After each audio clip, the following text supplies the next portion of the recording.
Oi, gente. Nas últimas aulas eu falei com vocês sobre o sistema digestório, o sistema respiratório e agora nessa aula eu vou falar com vocês sobre o sistema circulatório. E o sistema circulatório é o sistema de transporte de substâncias pelo corpo. E ele é geralmente dividido em dois sistemas, né? O sistema cardiovascular e o sistema linfático. O sistema cardiovascular ele é composto pelos vasos e o coração, e o sistema linfático é formado pelos vasos linfáticos e alguns outros órgãos relacionados, tá? E vamos primeiro começar pelo sistema cardiovascular, vamos ver a sua morfologia. Antes de tudo, vamos recordar alguma coisa que eu mandei para vocês naquelas aulas sobre histologia, falando sobre o sangue. Então vamos ver qual é a composição do sangue. O sangue é o fluido que corre no sistema cardiovascular, né? Então o sangue humano ele é composto por hemácias, 43% do sangue é formado por hemácias, 56% é o plasma, as hemácias são aquelas células vermelhas, né? O plasma é o líquido que contém nutrientes, proteínas, e os leucócitos e plaquetas são apenas 1% do sangue, né? Os leucócitos são os glóbulos brancos e as plaquetas elas são responsáveis pela coagulação do sangue. Então, no sangue correndo normal, né, por um vaso sanguíneo, ele contém aqui o plasma, os leucócitos, as hemácias e algumas plaquetas, né? E quando ocorre uma lesão, um rompimento desses vasos, o sangue começa a vazar, né, pelo tecido. E para que isso não ocorra, as plaquetas elas são ativadas e elas começam a coagular. Todos os elementos que estão aqui mais sólidos no sangue começam a se juntar para fazer o quê? Para que haja um fechamento onde se rompeu, né? Onde haja uma cicatrização. E de onde vêm todas essas células, né? E esses elementos, né? Por exemplo, a plaqueta não é uma célula inteira, elas são só algumas partes de uma célula. Onde elas se formam? Elas se formam lá dentro dos ossos grandes. Aqui no caso da imagem temos um fêmur. O fêmur é o maior osso aqui da nossa perna, da coxa. E lá dentro nós temos as trabéculas, que são pequenas cavidades, e onde há a medula óssea vermelha. E lá a célula-tronco, que no caso da imagem nós temos a célula-mãe, dá origem aos diversos elementos do sangue ou do sistema linfático, que aqui no caso são os linfócitos. As hemácias são as células vermelhas, responsáveis pelo transporte de oxigênio do pulmão até os tecidos. As plaquetas que nós vimos, elas são responsáveis pela coagulação do sangue. E existem leucócitos, que são os glóbulos brancos, responsáveis pela defesa do nosso corpo. A esse fenômeno de transformação das células, né, nós chamamos de hematopoese. Isso já foi visto naquele texto que eu enviei para vocês sobre histologia, né? Quando eu falei sobre o tecido sanguíneo, né? Então vocês têm a hematopoese, hematocitopoese, tem vários nomes, várias variedades desse nome. E aqui é uma imagem mostrando todo esse mapa, né? Uma célula-tronco dá origem às células que vão compor o sangue e as células que vão compor as linfas, né? E dentro dos tecidos formar o sistema imunológico também, né? Então aqui vocês têm várias linhagens. Uma célula curiosa aqui é o megacariócito, né, que é uma célula bem grande que partes delas vão se rompendo e formando as plaquetas. E como essas células vão sair aqui da medula, no caso que é essa região branca, e vão para os capilares, os vasos sanguíneos. Então esses vasos, eles passam no interior dos ossos e da medula elas migram, essas células elas migram da medula para os vasos sanguíneos. Aqui vocês estão vendo aqui leucócitos, que são células glóbulos brancos, as hemácias, né, também chamadas de eritrócitos aqui, elas migram também, né, para o sangue, e parte do megacariócito vão se rompendo e vão formando as plaquetas megacariócito. O tamanho dessa célula é bem maior, com um núcleo bem grande também, né? Ele é repetido, ele se multiplica. E o que dá cor ao sangue são as hemácias, que são as células vermelhas. Dentro das hemácias, nós temos uma proteína chamada hemoglobina. E a hemoglobina contém umas partes assim, que contém íons de ferro. Então é o ferro que se liga ao oxigênio, que vai ser transportado, e é esse ferro que dá a cor vermelha ao sangue. E aqui ó, a gente vê uma outra imagem da hemoglobina, né, que é uma estrutura espiralada, formada por várias partes, e aqui tem o grupo M. Né? Na imagem anterior, M estava escrito errado aqui, sem o H, essa imagem eu peguei da internet, mas geralmente se escreve com H, talvez tivesse em outra língua, né? E aqui tem o íon de ferro aqui no meio, que é uma estrutura composta por hidrogênio, carbono, nitrogênio, oxigênio, e tem também o íon de ferro, né? Então, já que a gente reviu tudo aquilo, agora vamos falar diretamente sobre o sistema cardiovascular humano. Então, ele é formado por vasos sanguíneos e o coração, né? Aqui está bem reduzido, né? Que é como se fosse o corpo inteiro, essa parte aqui, né? E aqui em cima são os pulmões, tá? Ele é um circuito fechado. O que é um circuito fechado? É igual uma pista de Fórmula 1, ela não tem início nem fim, né? Fica circulando sempre. Então, o sangue ele circula, ele é passado dentro desse circuito fechado, ele não tem início nem fim. Então, ele passa do sistema, né, que são dos outros órgãos, dos tecidos, ele passa lá dentro, mas ele não se abre, ele está sempre fechado, passa pelo coração, né? Tá vendo? Ele não desemboca em nenhum lugar, ele tem uma continuação. Então, por isso que ele é um circuito fechado. Isso é característico da grande maioria dos vertebrados. Tá? Nós somos vertebrados, então nosso circuito é fechado. Existem duas circulações. A grande circulação, que vai do coração aos tecidos, né? Então, ela sai do coração por meio das artérias, né? As artérias, depois elas vão para as arteríolas, depois dos capilares aqui nos tecidos, elas voltam por vênulas, veias, volta para o coração. Então essa é a grande circulação, também chamada de sistêmica, porque ela vai para todos os sistemas do corpo humano.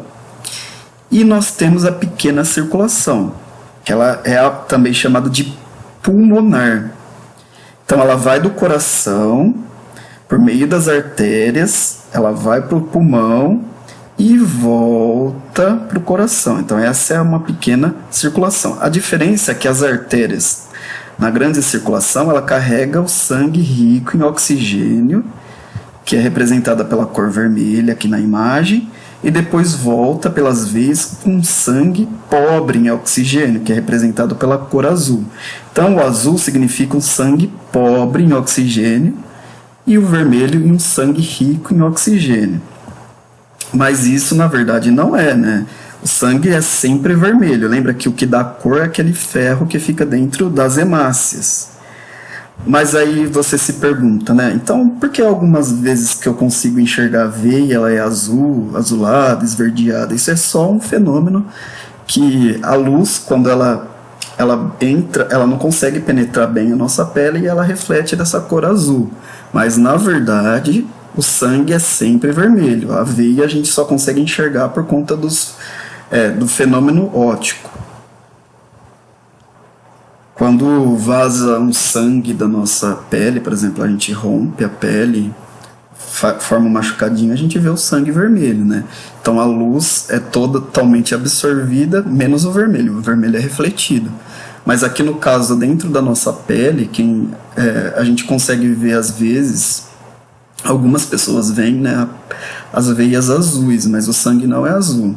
É tudo mentira que pessoas ricas têm sangue azul, isso é só uma brincadeira.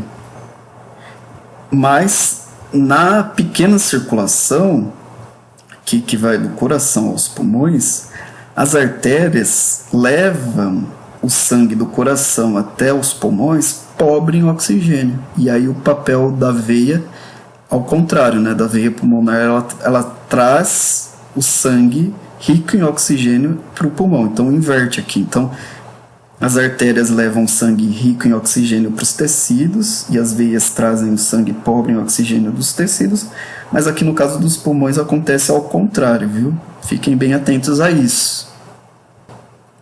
E daquela imagem anterior, quando a gente vai ver assim, o sistema cardiovascular, ele passa por diversos órgãos, né?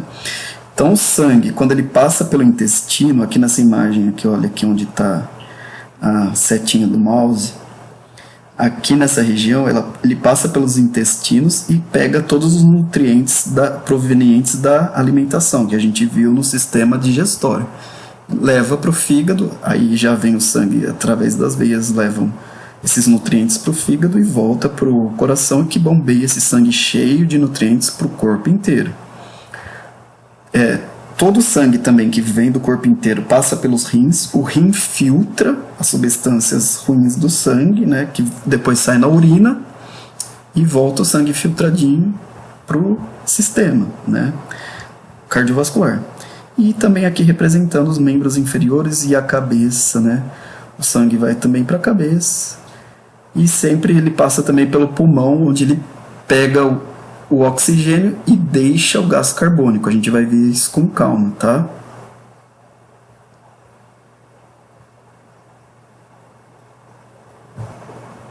Então a gente tem o costume de chamar sempre os vasos sanguíneos de veia, mas não é só veia, nós temos as artérias e as veias. As artérias e as veias. Elas têm um calibre maior, né? Então elas vão se ramificando em vasos de calibres menores. No caso aqui nós temos as artérias, elas se ramificam nas arteríolas. As arteríolas, elas se ramificam em capilares, que têm calibres cada vez menores, né?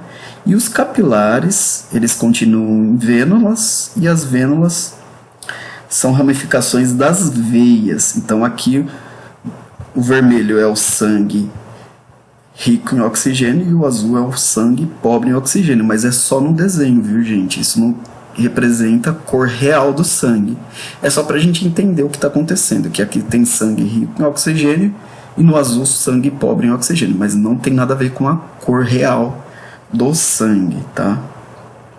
Então, só para lembrar, as artérias elas têm um calibre maior, né? Ou seja, que o diâmetro, né, ele é mais grosso, falando francamente assim. Então, e vai ficando mais fino, um calibre cada vez menor, até chegar aos capilares, tá? E as veias também tem um calibre maior, só que ela volta do corpo para o coração. E não é somente a grossura que modifica, a constituição dos tecidos que formam esses vasos ficam diferentes. No caso de uma artéria, ela contém músculo liso. Lembra que a gente viu que o músculo liso ele também existe no interior de vários órgãos, né, de vários tecidos.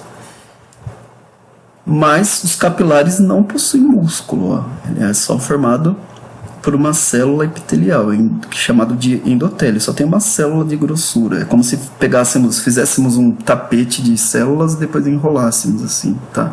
Então ele é bem fininho, a gente nem consegue enxergar isso daqui a olho nu, né? E as veias também tem músculo, né? Mas você vê que a camada muscular das veias é bem menor do que das artérias. Então nós conseguimos ver as diferenças, não é somente assim, de onde vai, de onde vem, mas elas têm uma constituição de tecidos diferentes, né? Dentro das veias nós temos também válvulas, então o sangue só tem uma direção, ele não tem como voltar. Como a pressão é menor nas veias, a pressão do coração é bem menor nas veias, então o sangue ele tenderia a voltar. Então, para não voltar, existem válvulas que impedem a volta do sangue, tá? Então, se formos ver, os tecidos nas artérias e veias são bem diferentes, tá? É claro, se a gente pegar agora olho nu, abrir um animal, é difícil de identificar, mas se a gente fizer exames histológicos para analisar os tecidos que compõem, é bem diferente, tá? E existem válvulas aqui, no caso aqui das veias, né, no seu interior, que impedem o refluxo do sangue. Então ele tem um caminho só para ir. Na artéria ele vai de um caminho só por conta da pressão mesmo, do bombeamento do coração. E tem os músculos, né, que compõem, né, esses vasos. Lembrando que o músculo liso ele é diferente do músculo esquelético, que faz parte dos nossos membros, né? A gente pode mexer por conta própria, eles têm ação voluntária. Aqui no caso das camadas de músculo liso, eles não se movimentam por conta própria, é involuntária, ação involuntária. É o sistema nervoso que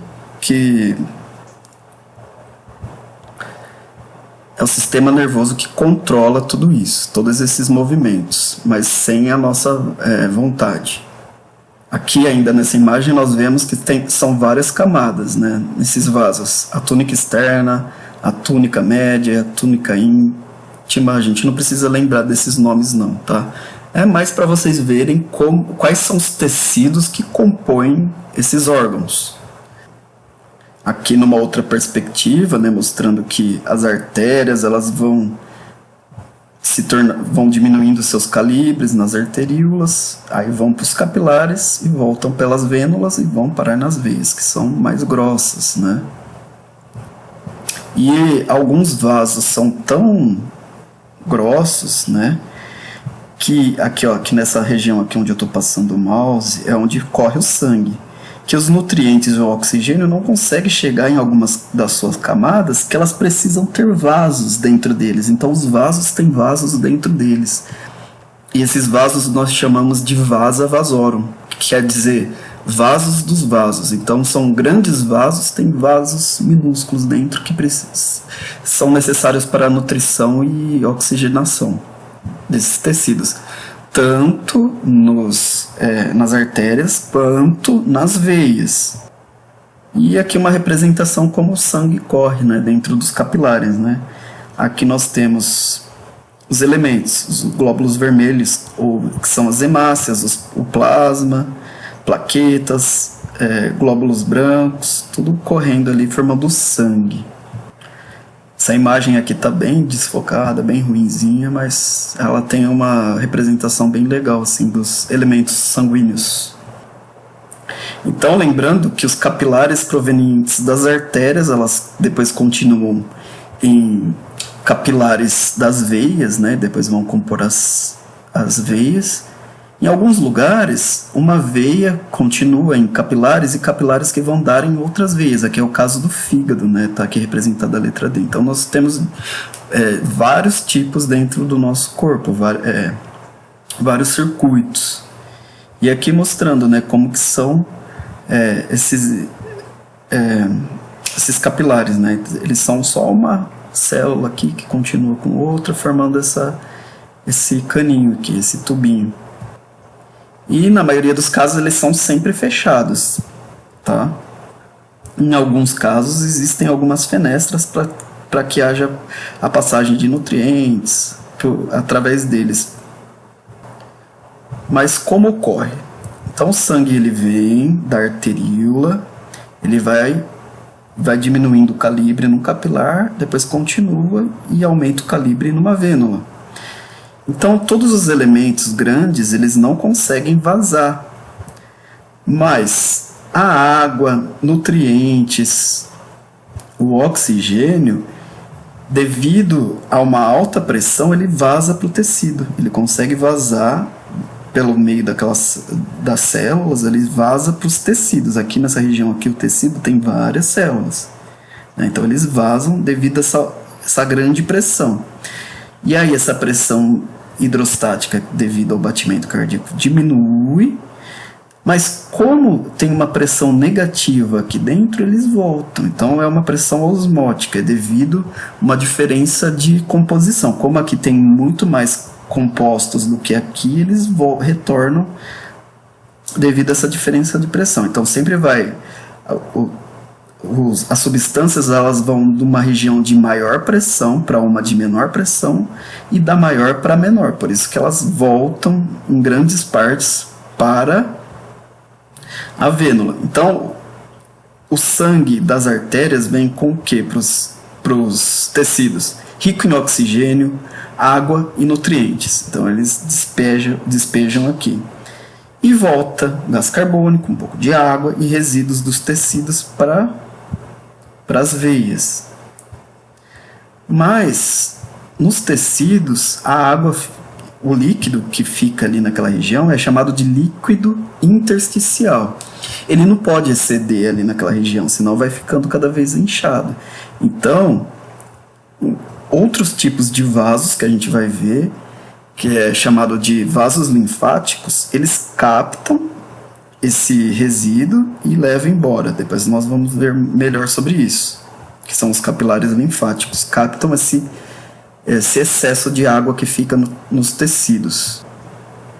E no caso das veias, né, o fluxo sanguíneo também tem que ser unidirecional, né, só para uma direção, mas como é contra a gravidade, no caso aqui dos pés, né, às vezes fica mais dificultado ainda. Então, quando o sangue passa por uma válvula, ele não consegue voltar, porque a válvula só tem um caminho. É igual aquele balão de aniversário que tem números, né? Ele tem uma válvula lá, você consegue só encher. Então o próprio ar, a pressão dele não deixa com que o ar vaze de lá de dentro. A mesma coisa aqui, né? Então o sangue ele passa, depois que ele passa ele não consegue voltar por conta das válvulas, tá? Quando existem problemas nessas válvulas, formam-se as varizes, né? Que a gente vê aqueles roxinhos nas pernas, nas panturrilhas principalmente, mas tem no corpo inteiro, né? Mas principalmente é visível nas panturrilhas, as varizes, né? Que é quando tem um probleminha que é dado nessas válvulas aqui. Então, essas veias dessas regiões, elas ficam lesionadas. Agora vamos falar sobre o coração, né? O coração é esse órgão, né? Não tem nada a ver com aquele desenho que a gente faz, né? Que é bonitinho, fofinho. Ele é um órgão, né? Musculoso, que a gente viu que ele é formado pelo músculo cardíaco, né? E ele é responsável pelo bombeamento do sangue. Ele é uma bomba, né? Do nosso corpo. Então ele é formado, se a gente cortar aquele coração que a gente viu na imagem anterior, se a gente cortá-lo ao meio, nós vamos ver que dentro dele temos várias câmaras, né? Essas câmaras, as de cima, nós chamamos de átrio e as de baixo de ventrículo, tá? Não vai confundir com ventríloco, é ventrículo, ventrículo, tá? Nós temos o átrio direito, o átrio esquerdo, o ventrículo direito e o ventrículo esquerdo, tá? Então, o sangue entra pelo átrio direito por meio das veias, né?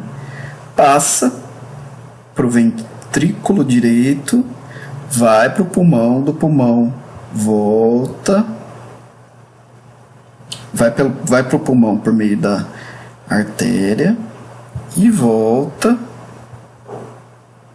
pela veia, pelo átrio esquerdo, vai para o ventrículo esquerdo e volta para o sistema, para o corpo, para os outros tecidos. Entre essas câmaras nós temos válvulas que também impedem o refluxo do sangue para trás, então ele sempre tem uma direção só. E o sangue vai daqui dos ventrículos para os pulmões ou para o sistema devido à contração muscular. Tá vendo aqui, ó, que a parede do coração, as paredes são formadas por tecido muscular cardíaco, tá? Ele também é involuntário, nós não Não vamos falar assim, agora eu quero que meu coração pare de bater. Ele não vai parar de bater. Ele vai continuar batendo, mesmo você queira ou não, né?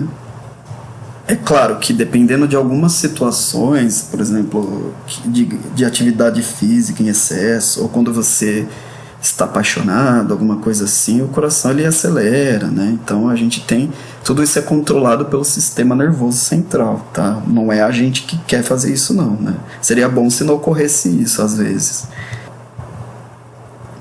Então, quando temos uma contração dos ventrículos, nós chamamos isso de sístole. E o relaxamento do músculo nós chamamos de diástole, tá? Então, durante a sístole, os ventrículos, o sangue vai para os vasos. Do coração para os vasos. Tanto para a artéria pulmonar, quanto que vai para o pulmão, quanto para a artéria aorta, que vai levar sangue para o resto do corpo. E é devido a isso que nós medimos a pressão arterial, né? É a pressão que o sangue exerce na parede das artérias. Quando a gente vai medir a pressão, tá 12/8. O 12 é o máximo, né? Que ela é devido à contração do coração. E a mínima, que é a 8 no caso, é quando o coração dilata. Então 12 é a sistólica, 8 é a diastólica. Quando a pressão está muito alta, aí a gente tem que procurar um médico, né? Quando ela sai do normal. Geralmente você tem que saber qual que é a sua pressão normal, e quando ela foge daquele normal, você tem que procurar um médico, porque você está com uma pressão alta. E essa pressão ela é medida em milímetros de mercúrio. E por que o coração contrai? Lembrando que temos no nosso corpo 3 tipos de tecido muscular. O esquelético, que é voluntário, que faz parte dos nossos movimentos voluntários, que são nossos membros, o rosto, a língua, né, formado por esse tecido muscular estriado esquelético. Já o coração é formado pelo muscular cardíaco, e os vários órgãos, no caso mesmo dos vasos sanguíneos, os intestinos, né, possuem o tecido muscular, aqui está escrito não estriado, mas o nome dele é liso, tá? O nome mais comum. E também existem regiões do coração, aqui no caso do nódo sinoatrial, ele tem vários nomes, né? Nó sinusal, ele vai mudando, que são regiões que controlam o batimento cardíaco, que a gente chama de marca-passo natural, né? Se a pessoa tem algum problema nessa região, depois ela precisa colocar um marca-passo artificial que controla os batimentos cardíacos. Eles transportam informações aqui por toda a parede do coração e garante a contração muscular. É isso que ocasiona que proporciona a contração muscular do coração, a contração do coração. Os batimentos cardíacos, essa era a palavra que eu queria falar, que eu engasguei um pouco atrás. Então, é graças a isso que nós temos a pequena circulação, que vai do coração para os pulmões, e a grande circulação, que sai dos pulmões e vai para o corpo, o resto dos outros tecidos. Então, um esqueminha mostrando mais ou menos. Aqui nos tecidos, os capilares passam, deixam o oxigênio e levam o gás carbônico. Então, dos capilares vai para as vênulas, das vênulas para as veias, das veias vai para as veias cavas, que vão para o átrio direito do coração, depois para o ventrículo direito, que vai e sobe pelas artérias pulmonares e vai aos pulmões. Nos pulmões ocorre a troca, né? Então, sai o gás carbônico e entra o oxigênio. Então, a partir dali das capilares pulmonares, o oxigênio é levado por meio das veias pulmonares, depois é deixada no átrio esquerdo, depois no ventrículo esquerdo, artéria aorta, vai para as outras artérias, arteríolas e volta para os tecidos, onde o oxigênio é deixado e é buscado o gás carbônico. E ocorre esse circuito fechado, é por isso que nós chamamos esse circuito de fechado. Ele não tem início nem fim, igual uma pista de Fórmula 1, né? Não tem início nem fim, fica, aquele carro, se deixar, ele fica girando, enquanto não acabar o combustível, ele vai continuar sempre. É claro, tem uma meta a seguir, mas aqui no caso o sangue fica circulando para sempre enquanto estivermos vivos, enquanto o coração não parar de bater. Lá nos pulmões, lembra que nós vimos, existem os alvéolos, né, onde o ar chega dos pulmões e aí o gás carbônico é deixado e o oxigênio é recolhido e levado por meio de difusão mesmo, diferença de pressão. Tem mais pressão de oxigênio aqui nos alvéolos e menos no sangue. Então porque o sangue vem pobre em oxigênio. Então existe uma diferença de pressão. É por isso que o oxigênio passa do alvéolo para os capilares e vai para o resto do corpo. A pressão do oxigênio é maior na atmosfera geralmente do que no nosso corpo. Então ocorre isso. E agora vamos ver a morfologia do sistema linfático. É rapidinho, gente, eu já falei demais, mas fica aí mais um pouquinho, que agora é super rápido, tá? Passou meia hora, mas vamos lá. Firme aí que é só rapidinho, é só isso que vocês vão fazer, assistir essa aula.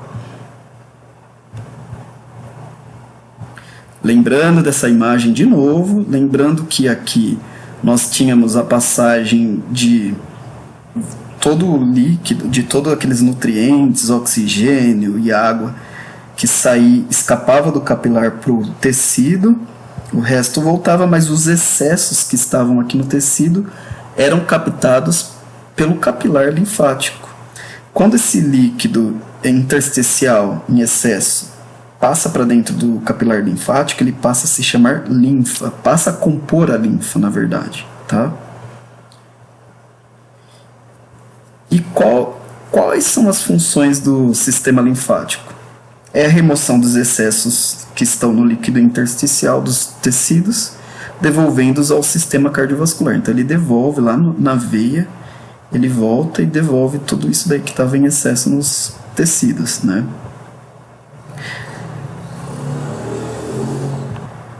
O sistema linfático também transporta lipídios grandes que são absorvidos na alimentação pelo intestino. Aqui nessa imagem, se vocês observam, aqui é uma velocidade do intestino, então aqui é onde tem a absorção dos nutrientes, né, durante a alimentação, lá no sistema digestório. Então, a maioria dos nutrientes, eles vão ser levados pelos capilares sanguíneos normais, né? Só que lipídios muito grandes são transportados pelo sistema linfático, tá? Isso não precisa lembrar muito, não, é só por curiosidade para vocês saberem todas as funções do sistema linfático. A principal é essa que vocês vão ver agora, que é o desenvolvimento dos linfócitos e plasmócitos, que são responsáveis pelo sistema imunológico, parte do sistema imunológico também. Lembra que nós vimos sobre vacina, tudo está ligado a essas células, que são os linfócitos e os plasmócitos. Os plasmócitos, eles produzem os anticorpos, lembra que a gente viu? Então, o sistema linfático ele é presente em quase toda a parte do corpo. Ele é formado por vasos linfáticos, linfonodos, também são chamados de nodos linfáticos, tem vários nomes, são essas bolinhas verdes aqui na figura. Tonsilas ou amígdalas, que ficam aqui na nossa garganta. O baço, que é esse roxinho aqui, e o timo, que está aqui de rosinha, a gente não consegue enxergar muito bem. Tá? São esses órgãos, os principais órgãos do sistema linfático humano. Ele é um circuito aberto, enquanto o sistema cardiovascular é um circuito fechado, aqui é um circuito aberto. Por quê? Ele tem um início, que é aqui nos tecidos, passa pelos órgãos, e o fim deles eles acabam desembocando nos vasos sanguíneos, né? Que eles devolvem o líquido intersticial, parte da linfa, para o sistema cardiovascular, tá?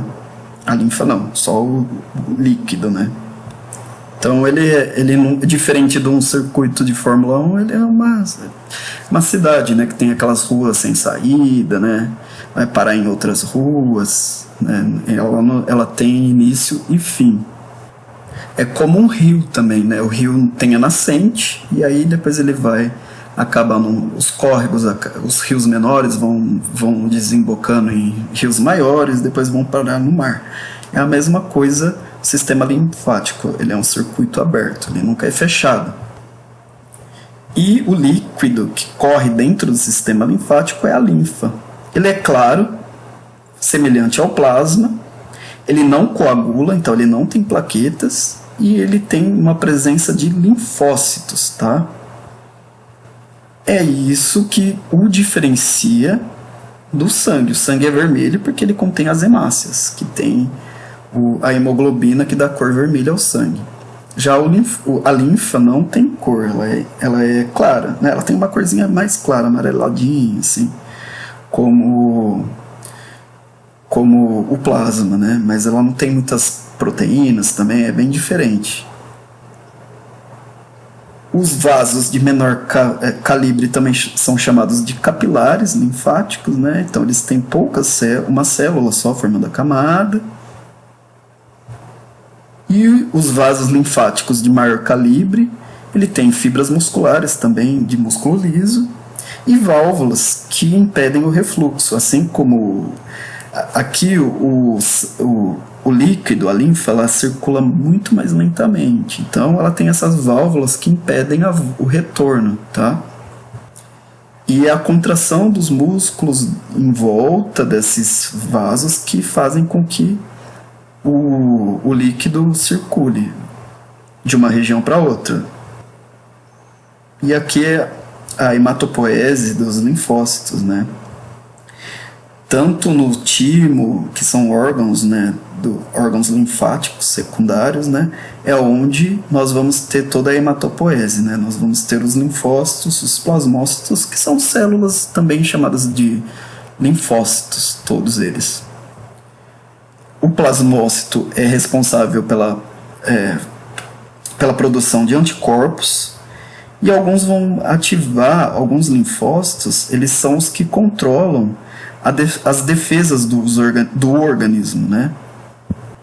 Às vezes a bactéria tem uma bactéria que não está no sangue, está em um tecido. Então, sinais enviados pelos linfócitos ativam os macrófagos, que são células que destroem tanto os invasores do nosso corpo, tanto no tecido quanto no sangue ou no sistema linfático mesmo. Então, mas eles se desenvolvem, amadurecem dentro dos órgãos linfáticos, tá? Que a gente vai ver daqui a pouco. Então, um dos menores órgãos dentro do sistema linfático são os linfonodos, também são chamados de nódulos linfáticos, tem vários nomes. Então a gente tem os vasos passando aqui por dentro, né? Eles passam por aqui, e também tem umas camadas de células onde ocorre o amadurecimento dos linfócitos. Lembrando que eles nascem, assim, eles são formados lá dentro da medula óssea, depois eles migram para essa região onde eles amadurecem. Então aqui a gente está vendo eles amadurecendo, e depois eles migram aqui de volta para os vasos e vão embora para as outras regiões do corpo, ou ficam ali por um bom tempo também. Os linfonodos, eles estão em várias regiões do nosso corpo, e em grande quantidade, principalmente na região da axila e da virilha, que olha que interessante, aqui mostrando por dentro vários linfonodos aqui na região da axila. Aqui é um tecido mamário, né, aqui mostrando na imagem, fica próximo ao seio também. Às vezes, quando nós temos um inchaço neles, né, nós chamamos esse inchaço de íngua, né, popularmente. Isso se deve a alguma alteração no nosso sistema imunológico, então eles começam a produzir, a ficar inchadinho assim. Um outro órgão é o timo, tá? Ele se desenvolve principalmente nas crianças até a puberdade. Aí depois da puberdade, devido aos hormônios sexuais, eles começam a regredir e a atrofiar, diminuir de tamanho, né? Mas dentro do timo é onde amadurecem os linfócitos T também, né? Mas eles vão reduzindo de tamanho, mas isso não interfere muito, mas as crianças possuem um timo bem maior, e depois ele se reduz. se reduz e é substituído em partes pelo tecido pelos adipócitos, né, que são os tecidos de gordura. Outro órgão é o baço, né? O baço ele tem duas regiões, né, que é a polpa branca e a polpa vermelha. Na polpa branca nós temos o desenvolvimento de linfócitos também, e na polpa vermelha é onde ocorre às vezes a destruição de algumas hemácias, tá? A hemácia ela tem um tempo de vida muito curto, de 120 dias. Lembra que ela não tem núcleo? Eu não sei se eu falei agora, né? Mas na aula de histologia a gente viu que as hemácias dos mamíferos elas não possuem núcleo. Então ela tem um tempo de vida de 120 dias e depois ela se autodestrói aqui, às vezes na região aqui do baço, tá? E os metabólitos, né, dessa destruição vão parar no sangue, depois o fígado filtra e compõe a bile, que depois vai sair lá no sistema digestório. Então tudo é reaproveitado aqui no nosso corpo. Outros órgãos, na verdade, assim, é um conjunto de linfonodos aqui na região da garganta, também são chamadas de tonsilas ou amígdalas, né, que vocês podem ver aqui. São aglomerados de nódulos linfáticos ou linfonodos revestidos por tecido epitelial. É a função imunológica também. Ali também tem a diferenciação de alguns linfócitos em plasmócitos que vão produzir anticorpos. Então, às vezes fica inchadinho quando a gente está com alguma infecção. Vocês veem essa região mais inflada, mais inchada. E lembrando que o vírus HIV tem essa importância porque eles atacam justo o sistema imunológico nosso, que é o linfócito T. Então, eles se reproduzem atacando essas células. É dentro dessas células que eles vão se reproduzir. É por isso que nós ficamos... É uma doença do sistema imunológico, a AIDS, né? Ainda não tem uma cura, né, da AIDS, mas ela tem tratamento. Então, é muito importante, quando a pessoa é diagnosticada com HIV positivo, ela tem que começar o tratamento. Isso evita a infecção de outras pessoas e aumenta, né, o tempo de vida dessa pessoa. Ela pode viver muito melhor com tratamento. Sem tratamento ela vai ter AIDS. A AIDS é uma doença que se desenvolve devido ao vírus do HIV.